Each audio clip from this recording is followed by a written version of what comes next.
The camp setup I had, it worked, but I would change it. So is this a chest fridge? Or Yeah, it's a upright? chest fridge. Yeah. Chest fridge at the moment. And what do you want to go an upright? I want to go an upright. Just for like,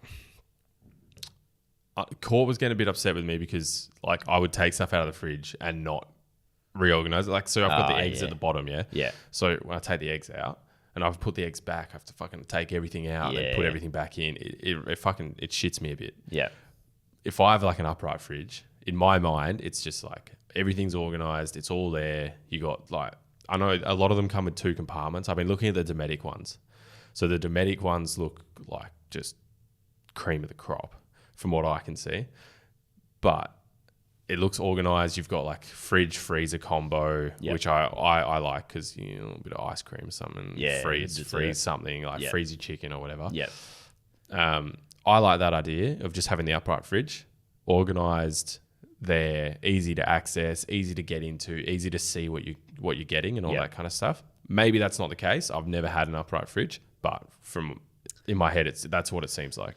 Yeah, I think in a wagon they make sense. The only thing is once they're in. Like you can't, you know, with even if you've got a chest on a slide, you can slide. You can out. just unstrap that and it's off sort of thing. And then so the only thing about the upright is it's there permanent.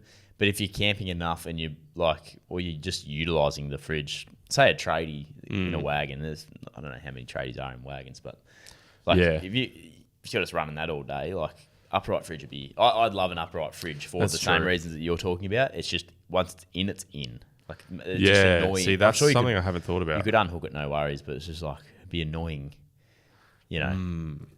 But anyway, I didn't think about that, but it's probably just not as easy as a chest to slip in and out. No, but at the end of the day, so if you want to put stuff in the back when you're not camping, it's a bit. You've got an upright fridge there, take it up all space. Yeah, okay. And it's right, you know, because obviously you go sit it at the front. Yeah. But I'm with you. I think an upright fridge in your car. Are you not taking it out just because it's like difficult to take out? Yeah, well, 50, 60 litre wouldn't be. But and then I'm assuming you're putting a frame around it, barrier, cargo barrier sort of style thing. So it's like not a cargo barrier, like a fridge barrier. Yeah. So I'm, even if you take the fridge out, you still got that in the way. Like you can pack stuff in it, but it's not. You know what I mean? That's the only downfall I can see with an upright fridge in a wagon. Well, it's a good one. I'm still leaning to like looking at that. Yeah, I recognise that. As I think you should. Like I think so as well. I'm just being the devil's advocate. No, I like it because I hadn't thought about that. Yeah. And if I got it and I was like, oh fuck, I want to take it out, but I've got this cage around it, and that would annoy me a bit.